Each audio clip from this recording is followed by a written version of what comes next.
Hi everybody, my name is Eli. I'm Jason. I'm Caden. I'm Jaden. I'm Nicole. And we are the Yahushua and the Torah YouTube channel. And we are doing the law, statutes, and commandments of Messiah Yahushua. For those who do not know who Messiah Yahushua is, that is Jesus the Christ. There are no J's in Hebrew, so the man's name was never called Jesus. And so it's something we should be very aware of. There was no such person as God. There is a creator. His name is Yahuwah, Yad-Hed, Wav-Hed, and that is what his name is. I am that I am. Behold the hand, behold the nail. And that is who we are. How you guys doing today? Good. Everyone alive? Yep. Yeah. Are you sure? Mm-hmm. Yep. Okay. Today is month 8 on our Creator's calendar. That makes it the 21st? It's the 20th. It's the 21st. 21st day on our Creator's calendar, right? It is the 16th day on the Gregorian Babylonian calendar, and it is the 4th day of the week. Now, when is the satanic holiday Thanksgiving? When is that? It's the 28th. Next week. It's 24th. It's the fourth Thursday of the month. Now, if you think about this, and you think about what the classic of Thanksgiving is, right? You guys, everybody eats till they explode, and you're supposed to be giving Thanksgiving on one single day. And when you actually look at the roots of Thanksgiving, several years before we ever celebrated Thanksgiving, there were a bunch of soldiers, and they crispifried the Indians. They put them in a little cage, and they burned them, and they heard screamings and a whole bunch of horrible things. Several years after that incident, they actually started keeping Thanksgiving. So if you think it was where the Indians and the white man were together, and the Indians were showing them how to make corn and all this stuff, it was nothing absolutely like this. In fact, the white people were very vicious to the Indians, and it's not really much of a Thanksgiving day at all. Very vicious. Now, next week is when it is. So those are things that you want to separate yourself from the world. Now, I want to show you guys something real quick here. This is on Yahuwah and the Torah. And if you guys go over here and you go to online scriptures, if you guys notice what we're doing, you can click on Genesis, and this is going to be really, really super awesome, because let me show you the project that we are doing. This is it. So now we have these scriptures with the correct restored names that are available for everybody online, probably for the very first time ever. And so this is very, very cool. Once you get to the bottom of Bereshith 1, then you can go to Bereshith. I guess it didn't have the next one to the second one. But if you go to the second one, this is the cool stuff here, is it has all of the restored names of our Creator in there, right? There's Yahuwah, and this is a very, very good translation of scriptures. And if you guys know where we are getting this, we are turning all of the scriptures that we have into OCR, and we are going to put this up there. But that is not it. What we are going to do is, once the entire scriptures is completely up and going, we are going to basically export it and provide it for WordPress for absolutely free. So anybody that has a WordPress site that wants to have the full scriptures with a restored name will be able to just take a little thing, stick it in your WordPress, and away you go, and everybody will be able to have this. And so we are asking people. Somebody already proofread one. And I actually sent Emissary of Elohim to proofread, but I think he missed it. He said it looked okay, but he missed a verse in there. So for those who are proofreading that actually caught that, thank you very, very much. We appreciate that, and we need some more proofreaders on these next things, and we'll be doing proofreading all the way through. So it's going to be a very long time before we get this done, but you guys can see the direction that we are going with that. So thank you guys very much for all the support and love that you guys have for our family. We really, really appreciate it. And our table is your table. Our family is your family. And your family is our family. We really appreciate all of you guys. And we are not ending, but we are getting close to the end of Mark. And so that means we are going to be dealing with another crucifixion, which is always really super sad. And I guess let's get it on. Your beer's going in your tea. My beer's going in my tea. Thank you. I appreciate that. I do appreciate that. I have my little hot tea right here, and I guess I had my beard in my tea, but thank you, Jade, for that. I love you guys. All right, here we go. Now, the Pesach and Matzah was after 2 days, and the chief Kohanim and the scribes were seeking how to take him through treachery and put him to death.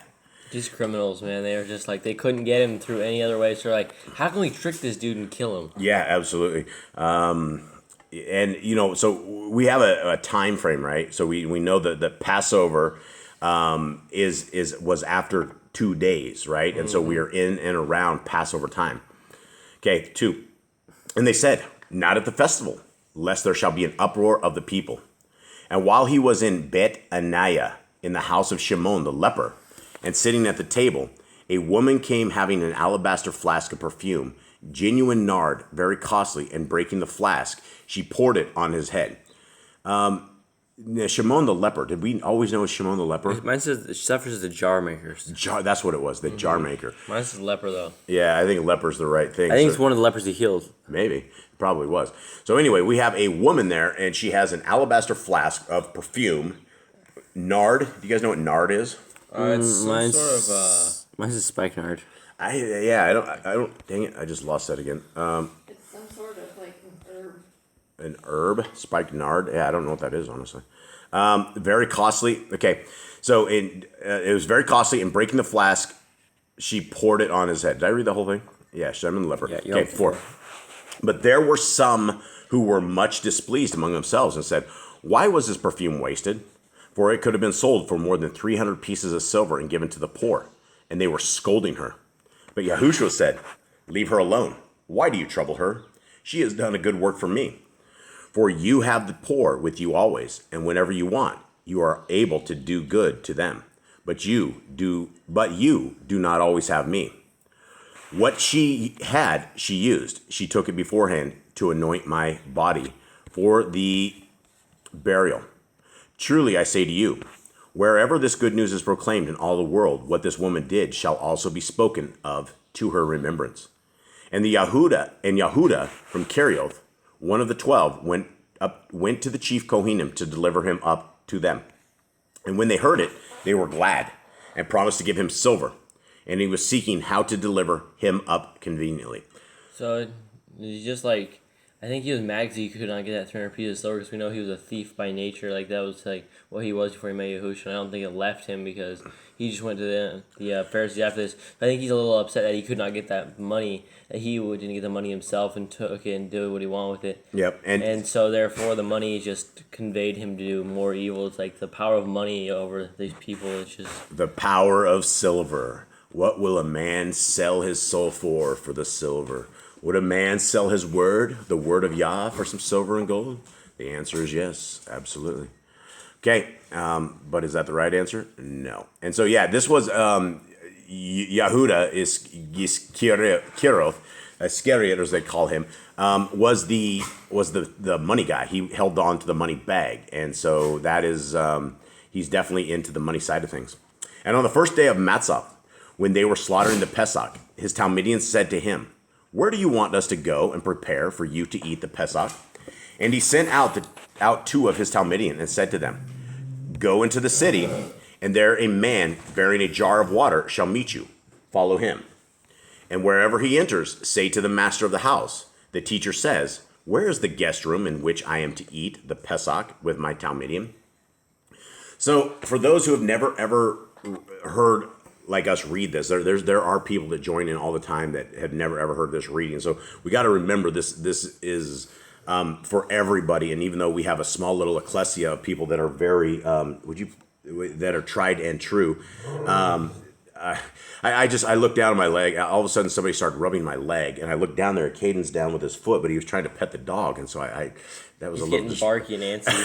I looked down. I almost said, "Will you please stop rubbing my leg?" Sorry. I tried to get the dog. He's getting a little the dogs barky. are going wild here. There's always these background things over here that Nicole's sitting there trying to comfort Tubby, and that was just the oddest feeling. I wasn't ready for that. Sorry, guys. Okay, so we are in Passover, right? This is Passover time. Tell me, what are the laws, statutes, and commands of Passover? Jaden, Eli, or Caden? Any one of you. The commands are that we are supposed to have a lamb, kill it, cook it, and we're supposed to not boil it. We're not supposed to bake it. It's just supposed to be roasted over an open fire. And we are supposed to eat it that same night. We were supposed to have it with wine. We were supposed to have it with unleavened bread. And we were supposed to have it with bitter herbs. And we were supposed to eat it in haste as a remembrance of what happened to Yisrael when they left Egypt. And that was the command of Passover. Right. And so what is the significance of Passover? Why is Messiah Yahushua? Right. I guess the question is, people think that Jesus the Christ, or Messiah Yahushua, got rid of all the law, statutes, and commands. That would mean he got rid of the feast times as well. If that is the case, why is he about to go into a room where they're ready to do that? Why is he obeying the commandments of our Creator when he came to destroy the commandments? I don't know if he was going to follow them and then give it up the next day. I don't see his point of following it through his life. He'll be like, no, I don't need to follow it because I will get rid of this soon enough. And what do we know of a timeline of Messiah Yahushua? How many days left does he have to live? I believe one at He's this like, point. yeah, he doesn't have very many. It was like right after this, he died. Yeah. So this is really sad times here. Okay, and his Talmudim went out and came into the city and found it as he said to them, and they prepared the Pesach. And evening having come, he came with the 12. And as they sat and ate, Yahushua said, truly, I say to you, one of you who is eating with me shall deliver me up. And they began to be grieved, and to say to him one by one, is it I? And another, is it I? And he answering said to them, it is one of the 12, he who is dipping with me in the dish. Okay, so that didn't eliminate it very much, right? He just said it was one of the 12, he who is dipping with me in the dish. So that eliminates down to 12. The Ben of Adam is indeed going, as it has been written of him. But woe to that man by whom the Ben of Adam is delivered up.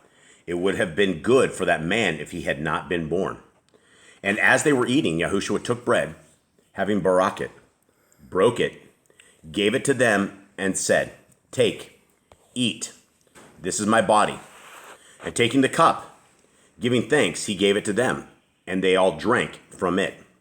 Okay, now I want to touch on this again because we have people that are unable to read their scriptures, and people will say, well, we have Levitical clean food, and our Messiah just said that we need to eat his body. And another version says drink, and I guess it will talk, I guess it doesn't show in this one. It says drink. This is the essentially, is it the next verse? I don't think of that. I don't think it's in this one. Maybe it is. It's 24 in the NIV. Okay. And so, 24 in the NIV is, this is my blood of the covenant, which is poured out for many, he said to them. Is our Messiah saying that we need to eat human flesh and drink human blood? No. How do we know this? Because that's unclean foods. He's not going to sit there and say, you should eat things that are not good for you. He's not going to say, go against my father's Torah. What he's saying is that you are becoming part of my family. You're becoming part of my body when you take this and you take up the same burden I am taking up, which is we are going to live the Torah, but we are going to live a life that is full of oppression, but you're going to live through it and you're going to become one with salvation. Right. Yeah. Good. 24. And he said to them, this is my blood, that of the renewed covenant, which is shed for many. Now, what is a renewed covenant, everyone? It is the covenant that was renewed. It's just a renewed contract. It's a contract that was just... What does it technically say? It's a covenant without sacrifices. It's a covenant for the house of Judah and the house of Israel. And what does it say? It says that he's coming to give us a new covenant, a renewed covenant. It says, in the end, I will write my laws upon the hearts of everybody. They will everybody from the least to the greatest will know me. They will they will keep my laws, statutes, and commands. And it basically says he will provide a Messiah for us. And that is the new covenant. But the new covenant is the same as the old covenant, except we have a priest, a Melchizedek priest, who is a perfect priest, is not a man priest. And so we are able to be forgiven for our sins, but that does not give us a sin card. If we are living in sin, that is an abomination to our Creator. Okay, let's continue on. 25. Truly I say to you, I shall certainly no more drink of the fruit of the vine till the day when I drink it anew in the reign of Elohim. And having sung a song, they went out to the Mount of Olives. And Yahushua said to them, all of you shall stumble in me this night, for it has been written, I shall strike the shepherd, and the sheep shall be scattered. But after I am raised, I shall go before you to Galilee. And Kepha said to him, even if all shall stumble, yet not I. And Yahushua said to him, truly I say to you that today, this night, before the cock shall crow twice, you shall deny me 3 times. But he spoke more strongly. If I have to die with you, I shall not deny you. And they all said the same. And they came to a place called Gath Shemen. And he said to his Talmudians, sit here while I pray. And he took with him Kepha and Yaakov and Yochanan. And he began to be greatly alarmed and to be deeply distressed. And he said to them, My being is exceedingly grieved, even to death. Stay here and watch. And he went on a little and fell on the ground and was praying that if it were possible, the hour might pass from him. And he said, Abba, Father, all is possible for you. Make this cup pass from me, yet not what I desire, but what you. And he came and found them sleeping and said to Kepha, Shimon, are you sleeping? You were not able to watch 1 hour? Okay, verse 36 says, Abba, Father.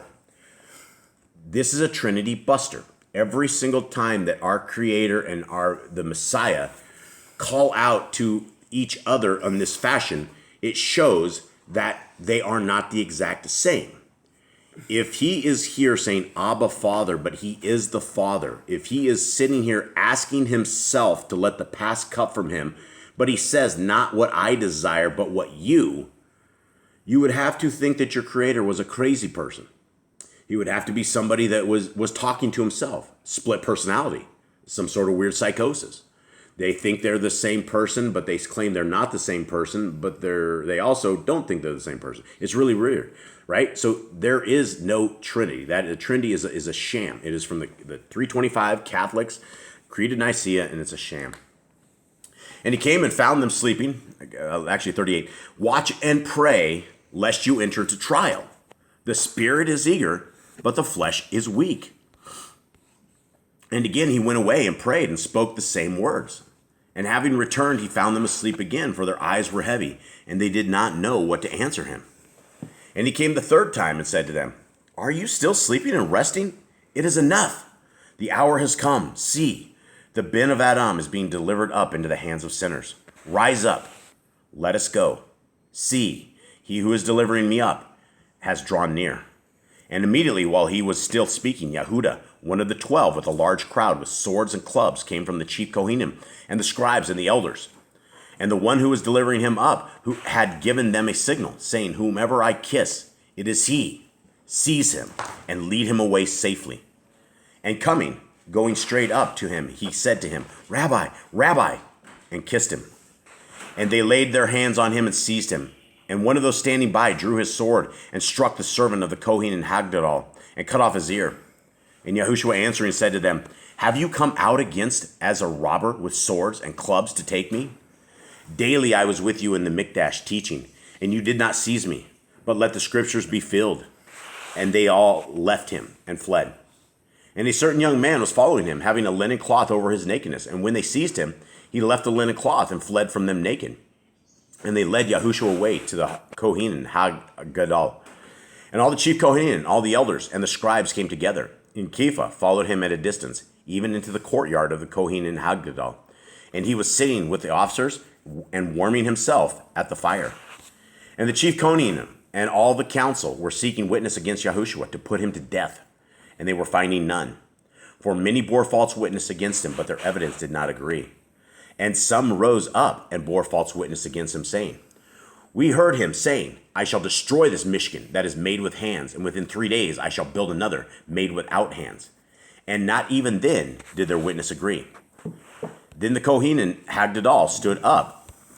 Eli? Sorry, we can't touch this at the same time, little buddy. It just took me to school. Where am I at here? You're on 60. 60. It just took me to school. All right. I can't undo this. There it is. And I still can't undo it. This program has problems. Okay. Please don't touch it when I am. Please, Eli. Okay. We're on 60? Mm-hmm. Then the Kohen and Hagdodal stood up in the center and asked Yahushua, saying, Have you no answer to make? What do these witness against you? But he remained silent and gave no answer. And again, the Kohen and Hagdodal asked him, saying to him, Are you Hamashiach, the bin of the Barak? And Yahushua said, I am, and you shall see the bin of Adam sitting at the right hand of the Almighty, and coming with the clouds of the Shamaim. And tearing his garments, the Kohen and Hagdodal said, What further need do we have of witnesses? You have heard the blasphemy. What do you think? And they all condemned him to be liable to death. And some began to spit on him, and to blindfold him, and to beat him, and to say to him, Nabba! And the officers struck him with the palms of their hands. And as Kepha was below in the courtyard, one of the servant girls of the Kohen and Hagdodal came, and seeing Kepha warming himself, she looked at him and said, And you were with Yahushua of Nazareth. But he denied it, saying, I do not know nor understand what you are saying. And he went out onto the porch, and a cock crowed. And the girl's servant saw him again and began to say to those who stood by, this is one of them. And again he was denying it. And after a little while, those who stood by again said to Kepha, truly, you are one of them, for you are a Galilean too, and your speech is alike. And he began to curse and swear, I do not know this man of whom you speak. Okay, well, as they say, he swears like a sailor. He was kind of a sailor. He was a fisherman, so he was saying bad words, right? He was cursing and swearing. So obviously, Kepha was a little upset, and I guess that goes to a question: is cursing or swearing a Torah commandment we're breaking? I don't think so. What? It shouldn't probably be said for sure. It shouldn't be said. Do we have any Torah commands that say? There's nothing that says don't say bad words. I mean, What does a bad word mean exactly? What is it? I mean, you could take any word that you want to take. Like we use Judas, right? Because everybody hates Judas Iscariot. So that could be a bad word. Anything you say could possibly be a bad word. How do we get into trouble? Where is it a sin if we say a bad word? I think we're take Yahuwah's name to not. That's definitely a problem. That would definitely, yeah, that's not the cursing I'm talking about. I'm not talking about saying the Lord, our Father's name in vain. That is a abomination. That's not what I'm talking about. I'm talking about like the words darn it or things of that same, but in a different fashion. Is there a sin on this, or is it just a bad word? How do we make this a sin if we're cursing? How about if we're cursing at our neighbor? That's definitely. What if we're cursing at our wife, or we're cursing at our kids? That's probably all sinful. What about raising our hands to the sky and cursing out Yah? You better watch out, lightning doesn't come down or Yeah, right you there better be careful. Yeah, ground. I mean, yeah, those are the worst thing you could do. just interesting questions I had. I don't have exact answers for it, but I thought it would be interesting. 72. And a second time the cock crowed. And Kepha remembered the word that Yahushua had said to him, before the cock crows twice, you shall deny me 3 times. And thinking on it, he wept. Okay, anyone have anything? No commands, just more evil from the Pharisees, and I guess the Talmudim kind of failed this one. Yeah, the Talmudim failed this one, but it was a very scary situation, right? It's real easy to think that you're tough and you will hold tough and you're not going to fold. And then your leader comes and gets basically just destroyed, not destroyed, but taken away for you. And your security blanket is gone. And a lot of it has to do with faith. A lot of it has to do with, I would be sitting back. I would probably be scared as well.